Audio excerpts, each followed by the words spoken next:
করছি। আমাদের প্রধান অতিথির বক্তব্য নিয়ে আসছেন সিআরসিএফটির সম্মানিত সভাপতি আমাদের শ্রদ্ধাভাজন দায়িত্বশীল। আসসালামু আলাইকুম ওয়া রাহমাতুল্লাহি ওয়া বারাকাতুহু। সবাই তো ক্লান্ত না? জি না। আলহামদুলিল্লাহ রাব্বিল আলামিন ওয়া সাল্লাল্লাহু আলা আশরাফিল আমবিয়া ওয়াল মুরসালিন ওয়া আলা আলিহি ওয়া সাহবিহি আজমাইন। সম্মানিত পরিচালক, সম্মানিত অতিথিবৃন্দ, এই পুনর্মিলন অনুষ্ঠানে উপস্থিত মহানগরী দক্ষিণের বিভিন্ন পর্যায়ের দায়িত্বশীলরা, again সালাম, আসসালামু আলাইকুম ওয়া রাহমাতুল্লাহি ওয়া বারাকাতুহু। ওয়া আলাইকুম আসসালাম ওয়া রাহমাতুল্লাহি ওয়া বারাকাতুহু। সকলকে পবিত্র ঈদুল ফিতরের ঈদ শুভেচ্ছা, ঈদ মুবারক। ঈদ মুবারক। আলহামদুলিল্লাহ, আপনাদের সাউন্ড মনে হচ্ছে যে কথা যদি কমও বলি আপনারা শুনবেন, আস্তে বলবে শুনবেন ইনশাআল্লাহ। দীর্ঘ একটি মাস আমরা সিয়াম সাধনার মাধ্যমে শেষ করেছি। এটা এমন একটি মাস ছিল যে মাসে জীবিত থাকার জন্য স্বয়ং রাসূলুল্লাহ সাল্লাল্লাহু আলাইহি ওয়াসাল্লাম দোয়া করতেন। কেন? যে এই মাসটার মধ্যেই আল্লাহ রাব্বুল আলামিন তার বান্দাকে ক্ষমা করে দেওয়ার গ্যারান্টি দিয়ে দিয়েছেন। এই জন্য রাসূল দোয়া করতেন, তার দোয়া করার জন্য বলতেন, এবং সে দোয়া আমরা সকলেই করেছি, তাই না? রমজান আসার 2 মাস আগ থেকে আমরা দোয়া করেছি। রোজা শেষ করলাম, সবে কদর তালাশ করলাম, রমজান শেষে ঈদ, তারপরে আজকে ঈদ পূর্ণ মিলনতে এসেছি। ঈদের এই পূর্ণ মিলনটা হচ্ছে তাদের জন্য যারা এই পূর্ণ মিলনতে এসে আনন্দ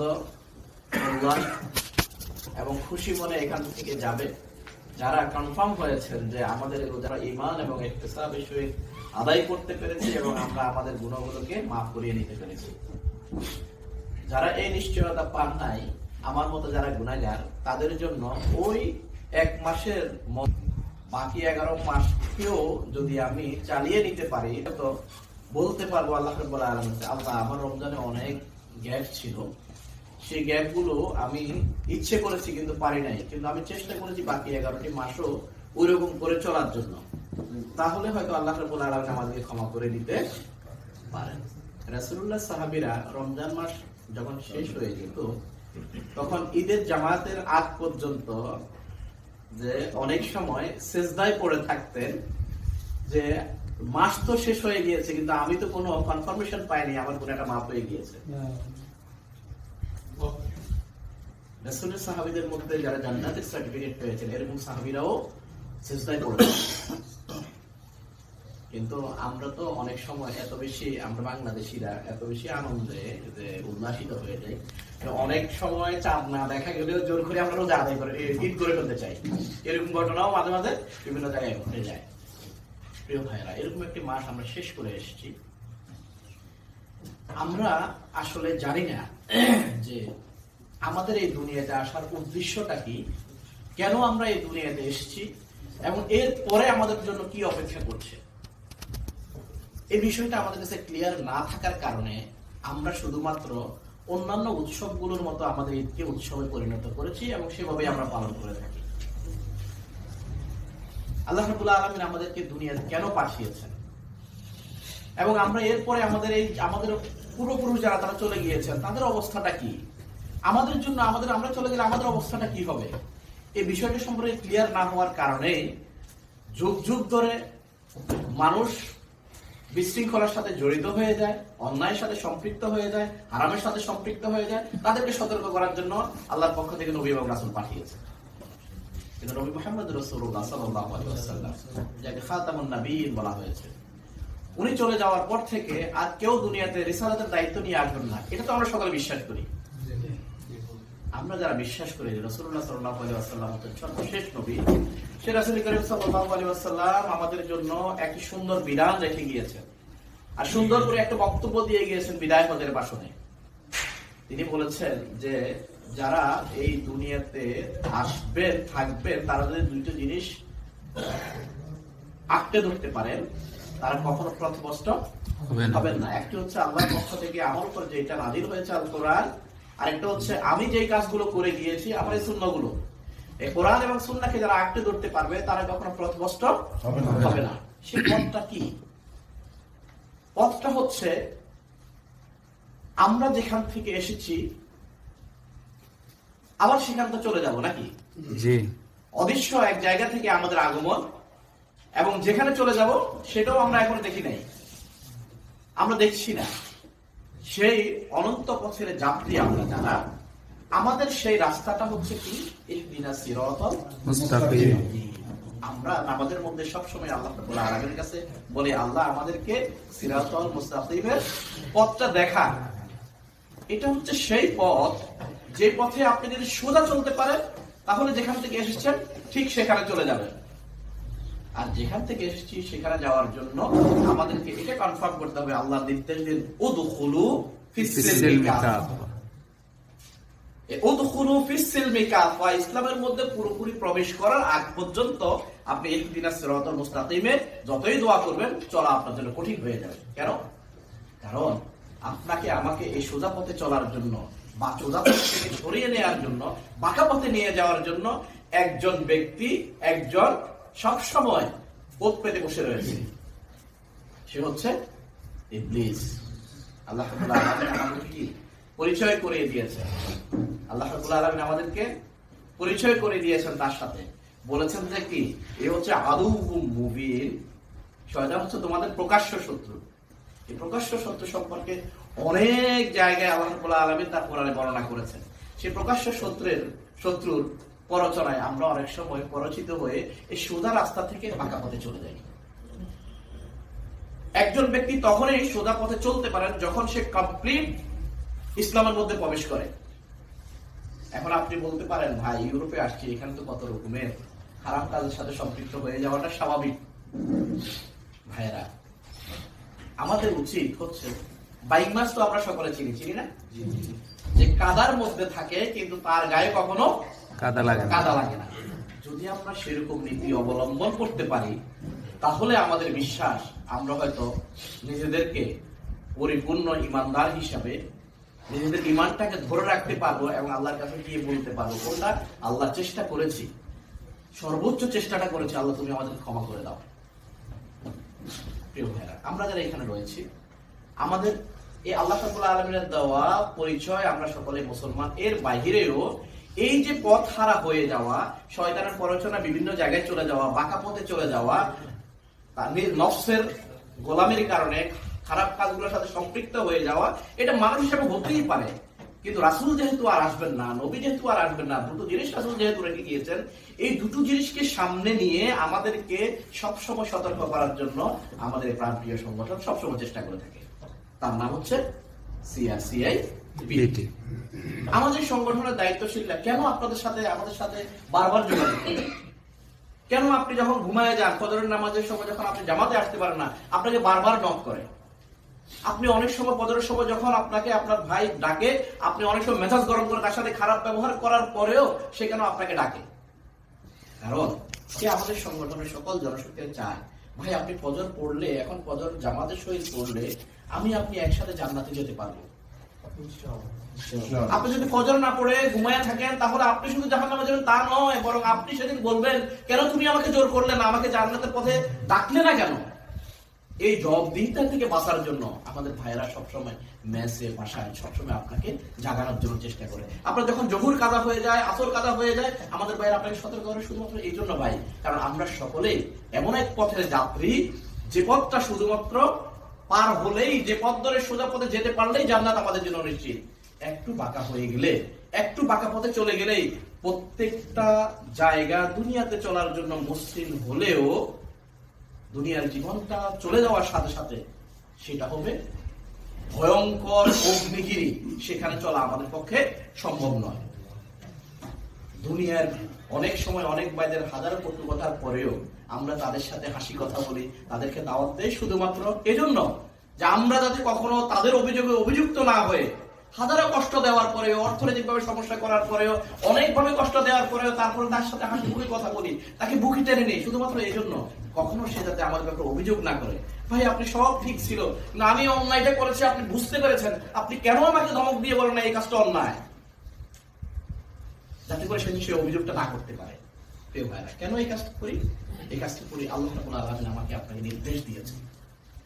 আল্লাহ বলে দিয়েছেন, ওয়ামা উমিরু ইল্লা লিয়াবুদুল্লাহা মুখলিসিনা লাহুদ্দিন হুনাফা। আল্লাহ আপনাকে আমাকে তৈরি করেন না তার ইবাদত ছাড়া, তার গোলামি ছাড়া অন্য কিছুর জন্য তৈরি করেন নাই। গোলামের মধ্যে ফার্স্ট হচ্ছে কি?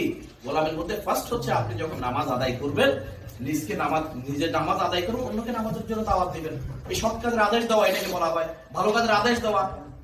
তা'মুরুনা বিল মারুফ ওয়া তানহাউনা আনিল মুনকার। আজকের পৃথিবীতে ভালো কাজের কথা কিন্তু সবাই বলে, কিন্তু খারাপ কাজ থেকে দূরে সরানোর কথা মানুষ বলতে চায় না। কারণ খারাপ কাজ থেকে দূরে সরানোর কথা যখন বলে, তখনই চলে আসে ওর সামনে যে কত রকমের ফতোয়া নিয়ে আসবে, এবং অনেক সময় খারাপ কাজ থেকে দূরে সরার কথা বললে আপনাকে আমাকে মারার জন্য হলো রেডি হতে পারে। কিন্তু আল্লাহর নির্দেশ তো ভালো কাজের আদেশের সাথে সাথে খারাপ কাজ থেকে আপনি মানুষকে বিরত রাখবেন। আপনি যদি খারাপ কাজ থেকে বিরত না রাখেন, শুধু ভালো কাজের কথা বলতে থাকেন, তাহলে একটা সময় এই খারাপ কাজ করা লোকগুলো সংখ্যায় বেশি হওয়ার কারণে আপনি ভালো কাজ করা লোকেরা যখন সংখ্যায় কম হবেন, রাস্তায় চলতে গেলে তাদের সাথে আপনি চলতে পারবেন না, বরং তাদের খারাপ কাজটাকে মানুষ স্বাভাবিকভাবে গ্রহণ করবে, আপনার ভালো কাজটাকে মানুষ স্বাভাবিকভাবে গ্রহণ করবে না।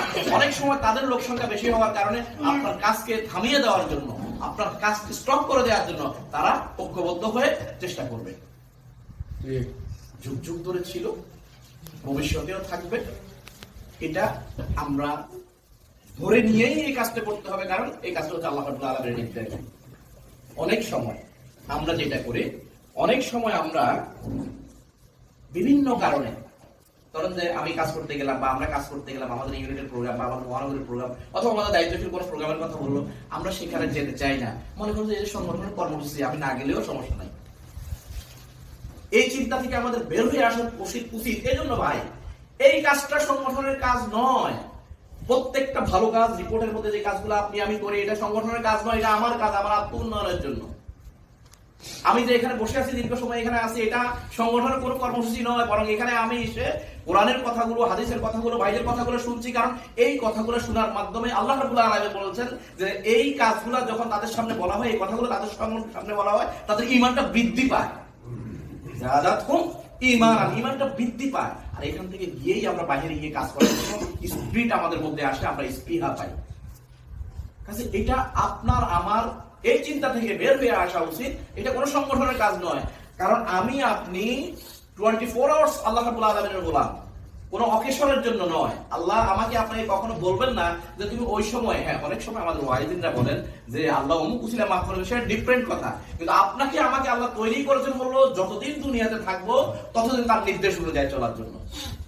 নির্দিষ্ট কোনো সময়ের জন্য আপনাকে আমাকে তার নির্দেশ মানার কথা বলেন নাই।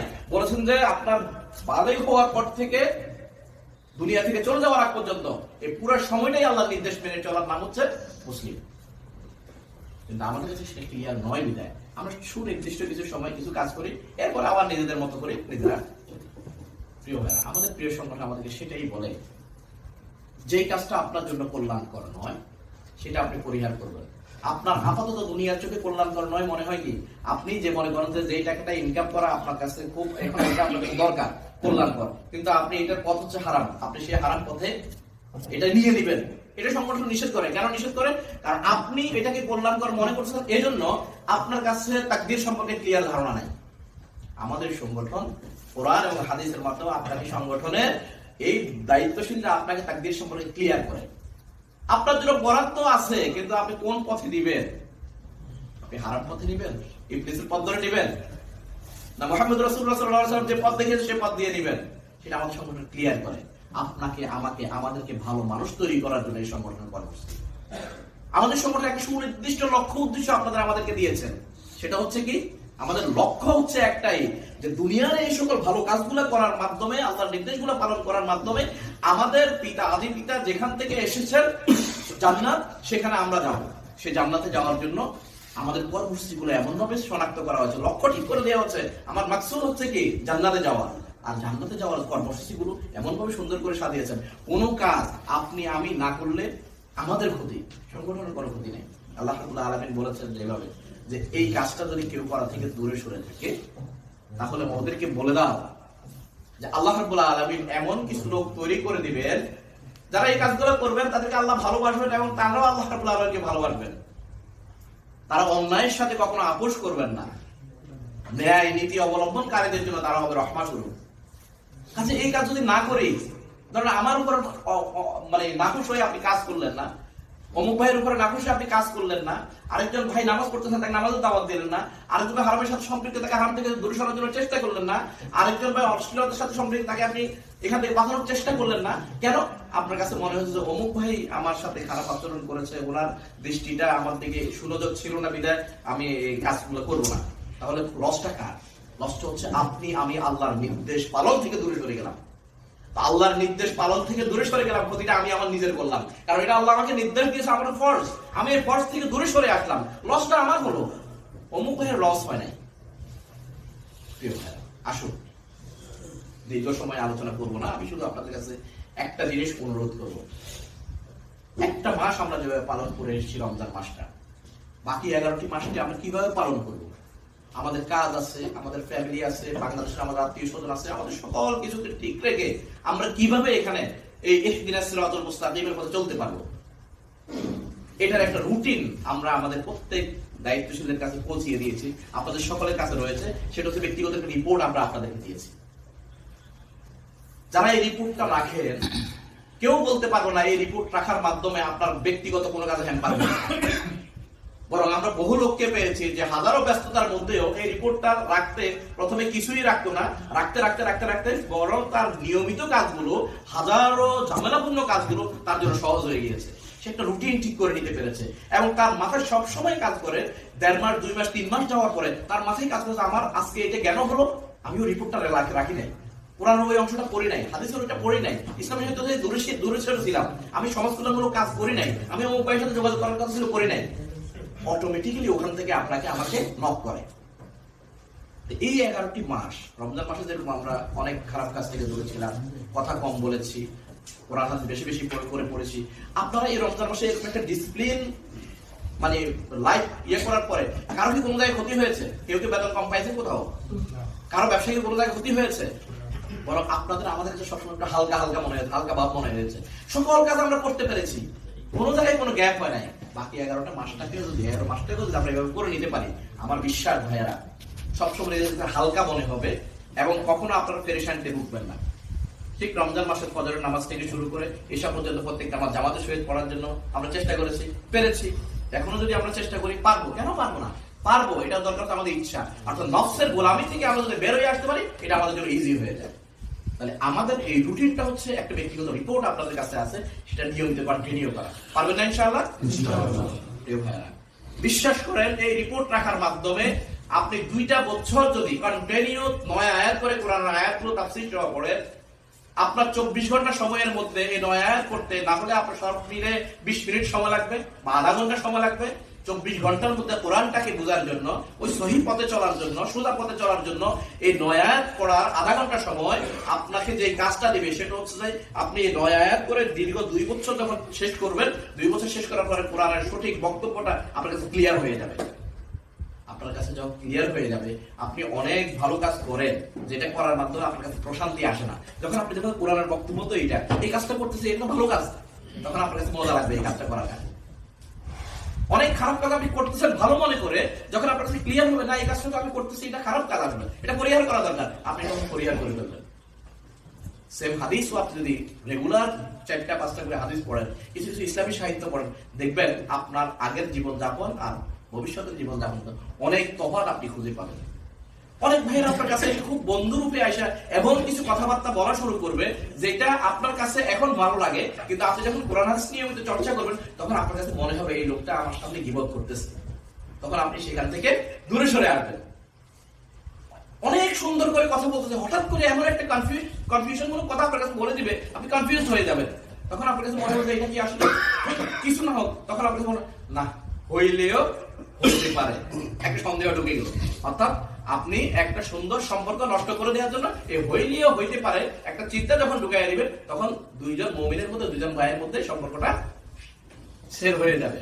তো এই সকল কাজগুলো থেকে দূরে সরে আসে আমাদের সংগঠন চায়। প্রিয় ভাইরা, সর্বশেষ আমি এটা বলবো, আমাদের সংগঠন চায় হলো রাসূলুল্লাহ সাল্লাল্লাহু আলাইহি ওয়াসাল্লাম যে দিনটা নিয়ে এসেছেন, সেটা ছিল হলো কি, রাসূলকে আল্লাহ পাঠালেন রাহমাতাল লিল আলামিন হিসেবে। রাসূল যে সংগঠন দিনটা নিয়ে এসেছেন সেটা রুহামাউ বাইনাহুম, নিজেদের মধ্যে একটা কি আন্তরিকতাপূর্ণ সম্পর্ক থাকবে। আমরা এমন একটা দেশে বসবাস করি, এই দেশে আমাদের মুসলমানদের সংখ্যাটা কম, কিন্তু আমাদের নিজেদের মধ্যে সম্পর্কটা যদি এমন হয় রুহামাউ বাইনাহুম, আন্তরিকতা সম্পর্ক আমাদের নিজেদের মধ্যে থাকে, আমাদের একজন ভাই যদি কোথাও সমস্যায় পড়ে আমরা যদি এগিয়ে যাই, আমাদের একজন ভাইয়ের যদি কোনো কিছু অভাব থাকে আমরা যদি এগিয়ে যাই, তাহলে কি আমাদের মধ্যে সম্পর্কটা বৃদ্ধি পাবে এমন ভাবে যে আমাদের সম্পর্ক দেখে অমুসলিমরা বলবে যে এদের মতো লোক হয় না, এরাই হচ্ছে আসলে প্রকৃত মানুষ। ওরা তো আর মুসলমান বলবে না, ওরা মানুষ। কারণ মানুষের মনুষ্যত্ব গুণের মধ্যে একটা গুণ হচ্ছে কি, অন্যের সমস্যায় নিজেকে এগিয়ে নিয়ে যাওয়া।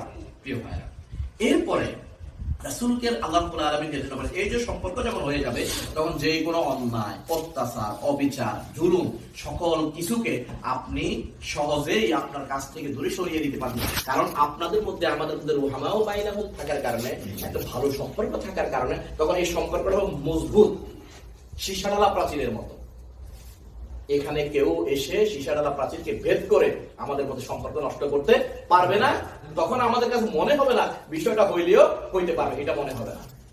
আমাদের মধ্যে যখন এরকম একটা সম্পর্ক তৈরি হবে তখন আমরা যা চাই তাই করতে পারবো। এবং আল্লাহ রাব্বুল আলামিন তার রাসূলকে দিয়ে বলিয়েছেন যাদের মধ্যে এরকম একটা হৃদ্রতাপূর্ণ সম্পর্ক থাকবে, আর এই সম্পর্কটা শুধুমাত্র আমাকে পাওয়ার জন্য, আমাকে টার্গেট করে আমি কিয়ামতের ময়দানে কঠিন অবস্থায় তাদেরকে কি আমার আরশের নিচে আশ্রয় দেব।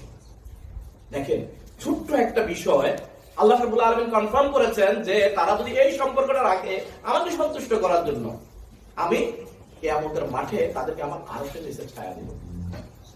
তাহলে আমাদের হওয়া উচিত কি, নাম্বার 1 আমি বললাম আমাদের দৈনিক রিপোর্টটা রাখা, আরেকটা বলবো আমাদের নিজেদের মধ্যে অভ্যন্তরীণ পরিবেশটা এমন ভাবে রাখা যাতে শয়তান দেখলেও ভয় পায়। পারবো না ইনশাআল্লাহ? ইনশাআল্লাহ। নাম্বার 3, আমরা মানুষ, দুর্বল চিত্তের মানুষ, আসলে আমরা ভুলে যাই, আমিও ভুলে যাই, আপনারাও ভুলে যান, স্বাভাবিক, আমার চেয়ে ভালো আপনারা আলহামদুলিল্লাহ। কিন্তু আমরা এই ভুলে যাওয়ার কারণে প্রতিনিয়ত আমাদেরকে স্মরণ করিয়ে দেওয়ার জন্য, আমাদের আমলগুলোকে আরো উন্নত করার জন্য, তাজকিয়ার লক্ষ্যে আমাদের যে সকল প্রোগ্রাম আদি করা হয়, দারসে কোরআন, দারসুল হাদিস, তারপরে যে বিভিন্ন অনুশীলনমূলক প্রোগ্রাম, এই সকল প্রোগ্রামে যদি আমরা নিয়মিত আসতে পারি, বিশ্বাস করেন আপনার 24 ঘন্টা সময়ের মধ্যে এই প্রোগ্রামে 2 ঘন্টা সময় দেন, দেখবেন আপনার কাছে প্রোগ্রাম শেষ করে যাওয়ার পর আপনার কাছে অনেক ভালো লাগবে। আপনাদের ফিলিংসটা কেমন আমি জানি না, বাট আমার কাছে ভালো লাগে। আমি এই যে আজকেও আমাদের ভাইদেরকে বললাম যে ভাই, প্রত্যেক দিন যদি এরকম সময় আমি ব্যয় করতে চাই তাহলে আমাকে একটা রুটিন দিতে হবে যে আমি অন্তত মাসে 30 দিন এরকম 2 ঘন্টা করে সময় ব্যয় করতে চাই। আপনি যখন 2 ঘন্টা সময় আল্লাহর রাস্তায় দিবেন, আল্লাহকে সন্তুষ্ট করার জন্য, এই 2 ঘন্টা অন্তত আপনার কাছে এমন লাগবে যে আপনি মনে হচ্ছে এখান থেকে যাওয়ার পর আপনার ইস যদি আরেকটু থাকতে পারতাম ওখানে, এই ফিলিংসটা চলে আসবে। রাসূলের সংস্পর্শে যেমন তার সাহাবীরা আসতেন, যেতে চাইতেন না। রাসূলের সাহাবীদের সংস্পর্শে যেমন তাবিরা আসতেন, যেতে চাইতেন না। তাবিরা যখন তাবিদের সাথে আসতেন, যেতে চাইতেন না। সাহাবে সালেহিনরা তাই।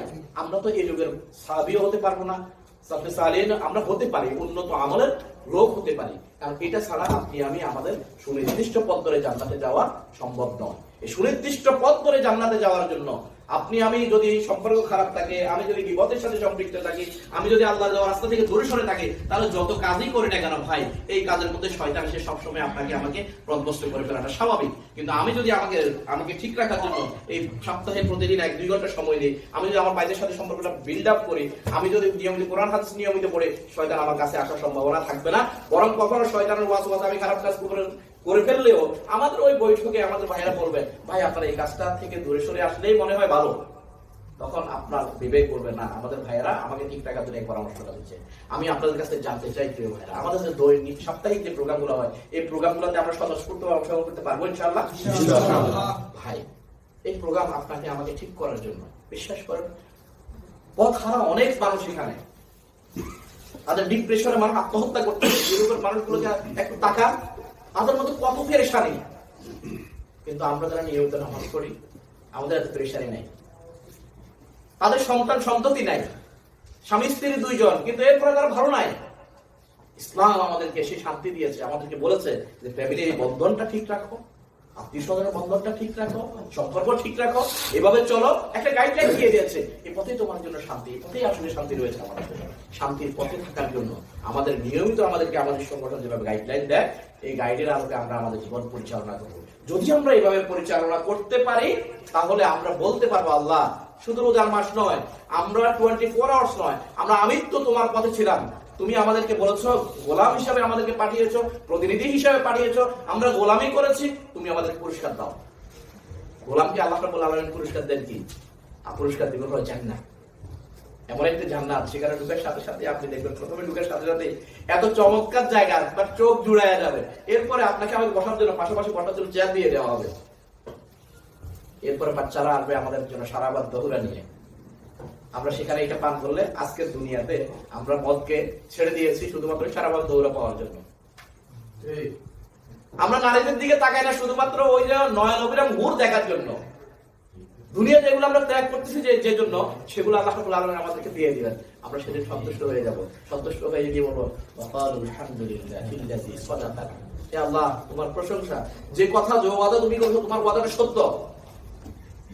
ওয়া আওরাসানাল আরদ, এই ভূমির মালিক আমরা, জান্নাতের এই বিশাল ভূমির মালিক আমরা।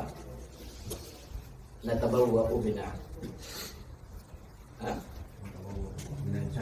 হ্যাঁ, মিনাল জান্নাহ হাইসু নাশাআ ফানিআমা আজরুল আমিলিন। ফানিআমা আজরুল আমিলিন। সেই জান্নাত পাওয়ার জন্য দুনিয়ার এই যে কষ্টটা, এত কিছু ছেড়ে দিচ্ছি কেন? সুযোগ আছে, চাইলে আমরা মাঝে মাঝে বলি, আমাদের ভাইয়েরা করোনা কালীন সময় চাইলেই বিভিন্ন কথাবার্তা বলে টাকা পয়সা ইনকাম করতে পারতো, কিন্তু আমাদের দায়িত্বশীল অনেক ভাইয়েরা সবকিছু ছেড়ে দিয়ে উবারে নেমে গিয়েছে, উবার ইটস করার জন্য। এটা হচ্ছে সততা। যে অন্য পথে ইনকাম করতে চায় না, তার টার্গেট হচ্ছে হালাল ইনকাম। সে তার সামাজিক অবস্থান, তার প্রভাব প্রতিপত্তি খাটায় অনেক কিছু করতে পারতো না, ছেড়ে দিয়েছে, উবার ইটস করার জন্য নেমে গিয়েছে। আমরা অনেক সময় মানে অবাক হয়ে যায় যে এই মাপের দায়িত্ব উবার ইটস করতেছে। এটা হচ্ছে কি, তার নিজের মধ্যে এই ফিলিংসটা আছে না, আমার অন্য ইনকামের দরকার না, আমার হালাল ইনকামের দরকার, পরিমাণে কম হোক।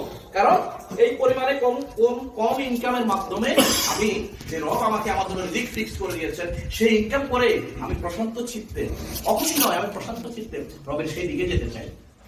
প্রিয় ভাইরা, হালাল ইনকাম আমাদেরকে করার জন্য ইউরোপের মাঠে কঠিন, কিন্তু আমাদের চেষ্টা করা উচিত। আসুন, জীবন যতদিন আমাদের রয়েছে, আমরা জানি না কতদিন আছে, আমরা কতদিন বাঁচবো আমরা জানি না। যতক্ষণ থাকবো ততক্ষণ আল্লাহ রাব্বুল আলামিনের নির্দেশ মেনে, সংগঠনের নিয়ম অনুযায়ী, সংগঠনের সিস্টেম অনুযায়ী আমরা এখানে চলার চেষ্টা করব।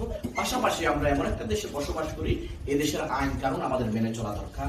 কারণ এই দেশের আইন মুসলমানদের জন্য পজিটিভ, এ দেশের আইন মুসলমানদের জন্য পজিটিভ, যদি সে প্রকৃত মুসলমান হয়। এদেশের আইন মেনে যদি আমরা চলতে পারি, ইসলাম আমাদেরকে যা যা বলেছে আমরা সবকিছু করতে পারছি, আমাদের ধর্মীয় স্বাধীনতা সবকিছু আমরা করতে পারতেছি, আমরা বাধাপ্রাপ্ত হইলে, তাহলে এদেশের আইনের প্রতি আমরা কেন অসম্মান রাখবো? আমরা সবসময় সম্মানের সহিত এদেশের আইনগুলো মেনে চলবো ইনশাআল্লাহ। যে সকল মুসলমানরা এখনো এদেশের আইনের প্রতি শ্রদ্ধাশীল নয়, তাদেরকে আমাদের মোটিভেশন মূলক বলা উচিত যে তোমরাও এদেশের আইন মেনে চলো। কেউ যদি খারাপ কাজ করতে থাকে, দেশ বিরোধী কোনো কিছু করতে থাকে, সেখানে তাদেরকে মোটিভেশন মূলক প্রোগ্রামে এনে তাদেরকে বলা উচিত। আসুন, আমরা যেভাবে একজন ভালো মুসলমান হওয়ার জন্য চেষ্টা করব, ঠিক সেভাবে একজন ভালো সংগঠক হওয়ার জন্য চেষ্টা করব, ঠিক সেভাবে অমুসলিম দেশে নিজেদেরকে প্রকাশ করব সেরকম ফুলের মতো, যে ফুলটা ফুটার পরে মানুষ গ্রাণ নেওয়ার জন্য আসে। আমরা নিজেদেরকে যদি সেরকম সুবাসিত ফুল আকারে এখানে প্রকাশ করতে পারি, আমার বিশ্বাস শুধু বাংলাদেশের মুসলমান নয়, অমুসলিমরাও আমাদের দেখে আমাদের কাছ থেকে সুগ্রাণ নেওয়ার জন্য আসবে। আল্লাহ রাব্বুল আলামিন সেরকম সুবাসিত ফুল হওয়ার তৌফিক দান করুন। কথা বলে আমি এগেইন আপনাদেরকে ঈদের শুভেচ্ছা জানাচ্ছি। ঈদ মোবারক। আসসালামু আলাইকুম ওয়া রাহমাতুল্লাহি ওয়া বারাকাতুহু।